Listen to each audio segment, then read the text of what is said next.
প্রতিষ্ঠিত করার জন্য উঠে পড়ে লেগেছিল রব্বুল আলামিন তখনই ইব্রাহিম আলাইহিস সালাতু ওয়াস সালামকে পাঠিয়েছিলেন। কথা বলেন ঠিক কিনা? যখন এই দুনিয়ার মধ্যে তাগুতি শক্তিকে শক্তিশালী করার জন্য আবু জাহেল উঠে পড়ে লেগেছিল, আল্লাহ রাব্বুল আলামিন নবী মুহাম্মদুর রাসূলুল্লাহকে দুনিয়ার মধ্যে পাঠিয়েছিলেন। কথা বলেন ঠিক কিনা? ঠিক বাংলাদেশের মধ্যে যখন তাগুতি শক্তি মাথা চাড়া দিয়ে উঠেছিল, শাহজালাল ইয়ামানী রাহমাতুল্লাহি আলাইহি বাংলাদেশে আইসা তাগুতি শক্তিকে পরাভূত কইরা ইসলামের কালিমাকে বাংলার পতাকা উত্তোলন করেছিল। কথা বলেন ঠিক কিনা? ঠিক আমারও বাংলার জমিনে তাগুতি শক্তি মাথা চাড়া দিয়েছিল বাংলার যুবকদের আইডল আল্লামা মামুনুল হক আল্লাহু আকবারের ধ্বনি দিয়েছে, ফয়জুল করিম আল্লাহু আকবারের ধ্বনি দিয়েছে। তাগুতি শক্তি লেজ গুটে পালাতে বাধ্য হবে। কথা বলেন ঠিক কিনা? এজন্য যুগে যুগে ফেরাউন এবং নমরুদের গোষ্ঠী আসবে, সাহাবায়ে কেরামের মতো, খালিদ বিন ওয়ালিদের মতো, ওমর ফারুকের মতো একজন কালিমার পতাকা নিয়ে দাঁড়িয়ে যাবে, নারায়ে তাকবীর স্লোগান দিবে, কুফরি শক্তি পরাজয় হইতে বাধ্য হবে। কথা বলেন ঠিক কিনা? এজন্য আমাদের প্রত্যেকটা যুবককে শপথ গ্রহণ করতে হবে। লাকাদ রাদিয়াল্লাহু আনহুম ইদ ইউবায়ুনাকা তাহতা শাজারা ফালিমা মা লাম তাকুন। যেই বায়াতে রিদওয়ান হয়েছিল ওই বায়াতে রিদওয়ানের মতো এখানে যুবকদের কথা শোনার পরে আমার কলিজা ভরে গেছে।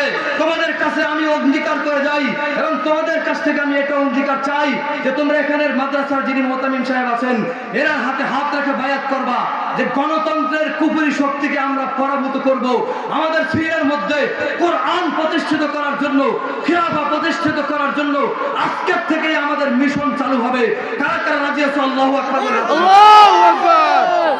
কারণ এই দুনিয়ার মধ্যে আমরা সবাই জানি এই গণতন্ত্র এটা হচ্ছে কুফরি মতবাদ। এটা কি?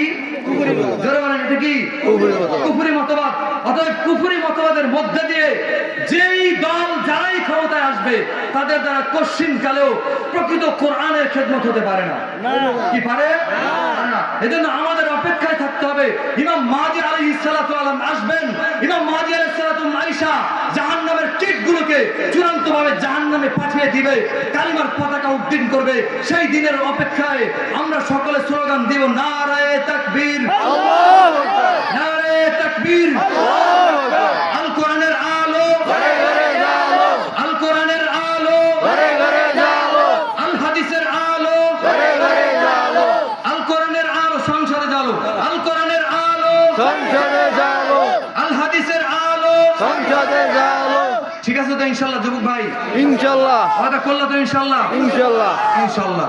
সময় একেবারেই কম, হুজুর আমাদের আরো আগে শেষ করে দিতে বলছে, টাইম তো অনেক বেশি হয়ে গেছে। এজন্য যদি আবার কখনো সুযোগ হয়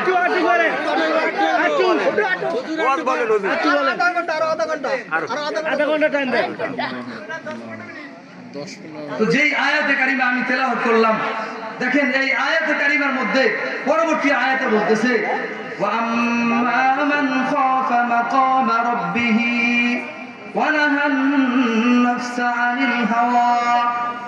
কিন্তু এই মানুষগুলোর মধ্যে আবার এক শ্রেণীর মানুষ রয়েছে, মানুষ থাকবে যারা নিজের নফসানি খায়সাতকে ঢাকায় রাখবে। ওয়া আম্মা মান খাফা মাকামা রাব্বিহি ওয়া নাহান নাফসা আনিল হাওয়া। যেই মানুষগুলো কিয়ামতের ময়দানে আল্লাহর সম্মুখে দণ্ডায়মান হওয়ার ব্যাপারে ভয় পায়, চিন্তা করে আরে আমি যাই করি না কেন আমাকে তো দুনিয়ার থেকে বিদায় নিয়ে চলে যাইতে হবে, আমি দুনিয়ার থেকে বিদায় নিয়ে চলে যাওয়ার পরে কিয়ামতের ময়দানে আল্লাহর সামনে আমাকে দাঁড়াতে হবে।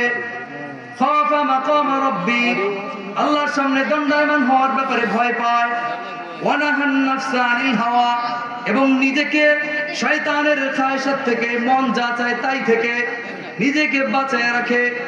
আল্লাহ রাব্বুল আলামিন বলেন ওয়া আম্মা মান খাফা মাকামা রাব্বিহি ওয়া নাহান নাফসা আনিল হাওয়া ফাইন্নাল জান্নাতা হিয়াল মাওয়া। আল্লাহু আকবার। আল্লাহু আকবারের আওয়াজটা জোরে দিতে হবে। আল্লাহু আকবারের আওয়াজ কি করতে হবে? জোরে, আরো জোরে দিতে হবে। আল্লাহু আকবারের যদি ফজিলত শুনো তাহলে ঠিক জোরে আওয়াজটা দিবা।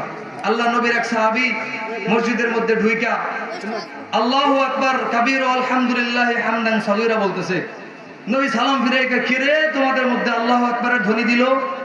এক সাহাবী বলতেছে ইয়া রাসূলুল্লাহ আল্লাহু আকবারের ধ্বনি তো আমি দিয়েছি। নবী বলেন আমি আশ্চর্য হয়ে গেলাম। ফুতিহাত লাহু আবওয়াবুস সামা। আল্লাহু আকবার। আল্লাহু আকবার। তখন ওই সাহাবী আল্লাহু আকবার বলল।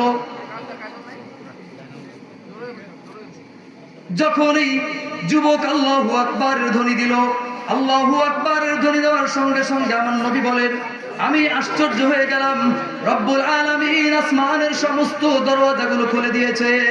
আল্লাহু আকবার। আল্লাহু আকবার বলার সঙ্গে সঙ্গে কি করছে? কিসের দরজা খুলে গেছে? জান্নাত। আসমানের দরজা খুলে গেছে।